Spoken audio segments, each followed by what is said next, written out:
तो लीजिए प्यारे विद्यार्थियों, आज हम यहाँ पर देखने वाले हैं वार्षिक परीक्षा 2024 कक्षा 11 के आपके अर्थशास्त्र विषय के पूरे क्वेश्चन पेपर को और इसके पूरे सॉल्यूशन को। देखिएगा प्यारे विद्यार्थियों, इस प्रकार के मैंने आपको 4 सेट पेपर उपलब्ध करवाए हैं जो कि मॉडल क्वेश्चन पेपर हैं। और अगर आप लोग मेरे द्वारा दिए गए 4 मॉडल क्वेश्चन पेपर को अच्छे से लगा लेते हो ना, तो आपकी वार्षिक परीक्षाओं का पेपर बहुत ही अच्छा जाने वाला है। टोटली आपके क्वेश्चन पेपर में क्वेश्चन इसी प्रकार के पूछे जाएंगे जिस प्रकार के कि आज मैं यहाँ से आपको बता रहा हूँ। तो आप सब लोग इन 4 मॉडल क्वेश्चन पेपर को अच्छे से जरूर लगा लो, क्योंकि इनमें से काफ़ी सारे क्वेश्चंस ऐसे हैं जो कि बिल्कुल आपकी वार्षिक परीक्षाओं के पेपर में आपको देखने को मिल जाएंगे। अब चलो जल्दी से हम आगे बढ़ते हैं, समझते हैं आपके वार्षिक परीक्षा 2024 के कक्षा 11वीं के अर्थशास्त्र विषय के क्वेश्चन पेपर को और इसके पूरे सॉल्यूशन को। तो देखिएगा कक्षा 11 का आपका जो अर्थशास्त्र का पेपर होगा ना, कुछ इस प्रकार का होगा। इसके लिए आपको समय दिया जाएगा 3 घंटे का और पूर्णांक आपका 80 अंकों का होने वाला है। यहाँ से आप सब लोग इसको देख लीजिएगा और पूरा का पूरा इसको समझ भी लें, ताकि आप सब लोग अपनी वार्षिक परीक्षाओं के पेपर में पूरे अंक प्राप्त कर सको। तो देखिएगा टोटली क्वेश्चंस बताऊंगा, साथ ही साथ में इसका पूरा सॉल्यूशन भी आज हम यहाँ से देख लेंगे। अब इसमें पहला क्वेश्चन पढ़ते हैं, द्वितीयक समंकों के स्रोत है। तो देखो इसमें पहला क्वेश्चन, जनगणना, आरबीआई, एनएसएसओ रिपोर्ट या उपरोक्त सभी। तो देखो इसका राइट आंसर आपका आ जाएगा उपरोक्त सभी। अगले क्वेश्चन को पढ़ते हैं, अर्थशास्त्र आर्थिक कल्याण का अध्ययन है, ये कथन किसका है। तो देखो ये कथन किसका है, ये कथन है मार्शल का। यहाँ से आप सब लोग इसको देख लें और पूरा का पूरा समझ भी लें। अगला क्वेश्चन पढ़ते हैं, आंकड़ों के प्रस्तुतिकरण में पहला कदम है। तो देखो आंकड़ों के प्रस्तुतिकरण में पहला कदम क्या, वर्गीकरण इसका पहला कदम होगा। यहाँ से आप सब लोग इसको देख लें। अगले क्वेश्चन को पढ़ते हैं, आधार वर्ष होता है। तो देखिएगा आधार वर्ष क्या होता है आपको बताना है। तो यहाँ से आप सब लोग इसको देख लीजिएगा। आधार वर्ष जो होता है ना, तुलना का वर्ष होता है, तुलना वर्ष इसका राइट आंसर होगा। वर्ष आर्थिक गतिविधियों को कितने क्षेत्र में बांटा गया। 5वें नंबर के क्वेश्चन को देखते हैं। तो देखिएगा 5वें नंबर के क्वेश्चन का राइट आंसर आपका आ जाएगा 3 में। यहाँ से आप सब लोग इसको इस प्रकार से पूरा कंप्लीट कर लो जिस प्रकार के क्वेश्चंस मैं आपको बता रहा हूँ ना। इस प्रकार की काफ़ी सारे क्वेश्चंस ऐसे होंगे जो कि बिल्कुल आपकी वार्षिक परीक्षाओं में आपको देखने को मिल जाएंगे। और उसके बाद में देखो, महात्मा गांधी रोजगार गारंटी अधिनियम वर्ष में कितने दिवस रोजगार की गारंटी देता है। तो देखो इसका राइट आंसर आपका आ जाएगा 100 दिन की रोजगार की गारंटी देता है। तो इस प्रकार से आप सब लोग इन क्वेश्चन के आंसर को देख लो और पूरा का पूरा समझ भी लो। अब इसके बाद के क्वेश्चंस ये दिए गए हैं, तो आप सब लोग इनको भी देख लो। भारत में वर्ष में टिस्को की स्थापना हुई, कब हुई, 1907 में।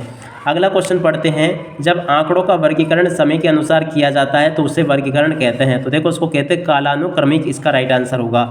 सांख्यिकी का विज्ञान है। तो देखो सांख्यिकी गणना का विज्ञान है। ब्रिटिश शासन से पूर्व भारत में कुटीर उद्योग अवस्था में थे। तो देखो संपन्न अवस्था में थे, इसका राइट आंसर होगा। भारत में नई आर्थिक नीति वर्ष में लागू की गई, 1991 में इसको लागू किया गया था।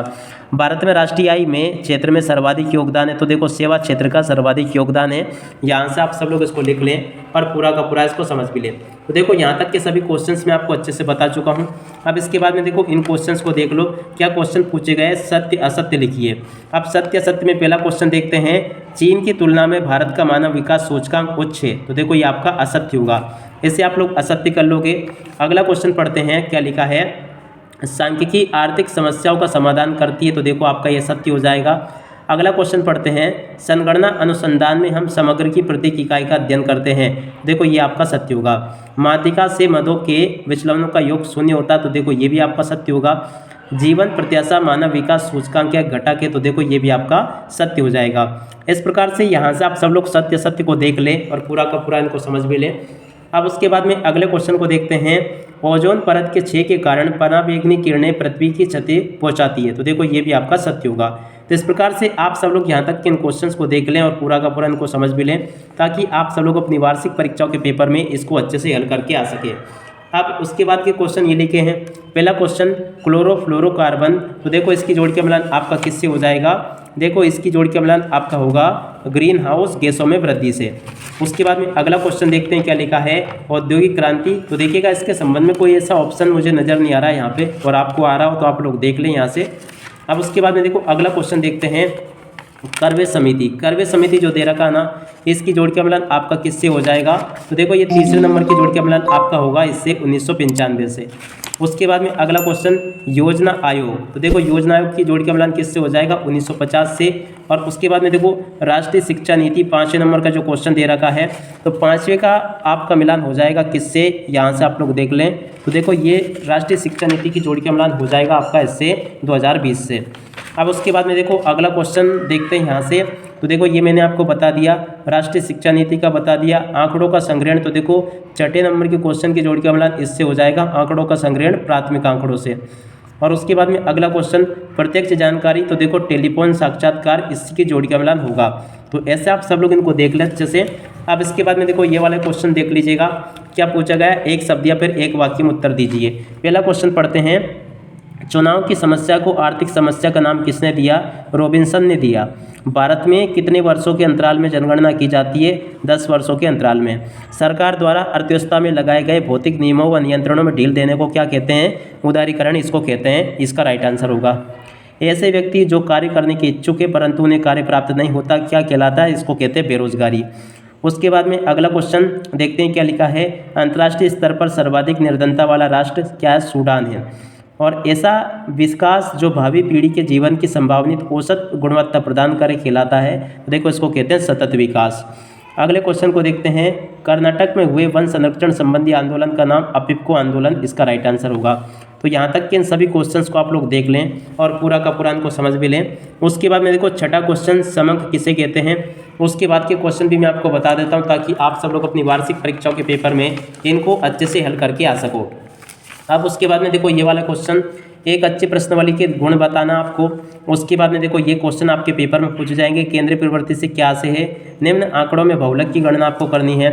समांतर माध्य की 2 विशेषता लिखनी है आपको, इन क्वेश्चन को भी देख लो। सूचकांक की परिभाषा आपको लिखनी है। उसके बाद में देखो पर्यावरण से आप क्या समझते हैं, इन क्वेश्चन के आंसर को भी देख लो। उच्च प्राकृतिक गैस सीएनजी गैस के क्या लाभ है? धारणी विकास क्या है? वैश्विक उष्णता को परिभाषित करें। अब उसके बाद में देखो इन क्वेश्चंस को देख लो, क्या क्वेश्चन पूछे गए।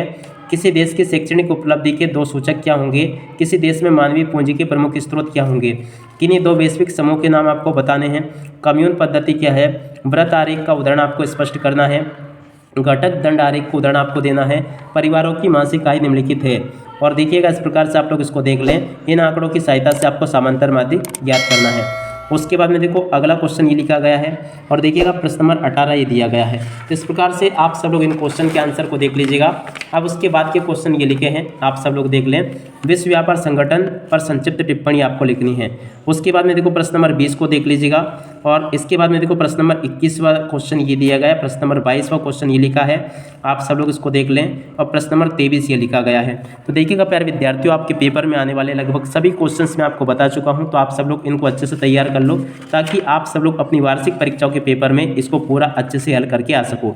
तो देखिएगा पूरा का पूरा क्वेश्चन पेपर मैंने आपको समझा दिया और ये आपके मॉडल क्वेश्चन पेपर है। आप सब लोगों की वार्षिक परीक्षाओं के पेपर में इनमें से काफ़ी सारे क्वेश्चंस आपसे पूछे जाएंगे, तो आप सब लोग इनको अच्छे से तैयार कर लो ताकि आप सब लोग अपनी वार्षिक परीक्षाओं के पेपर में इनको अच्छे से लिख कर आ सको। अब इसी के साथ में इस वीडियो को यहीं पर पूरा करते हैं। नमस्कार, जय हिंद, जय भारत।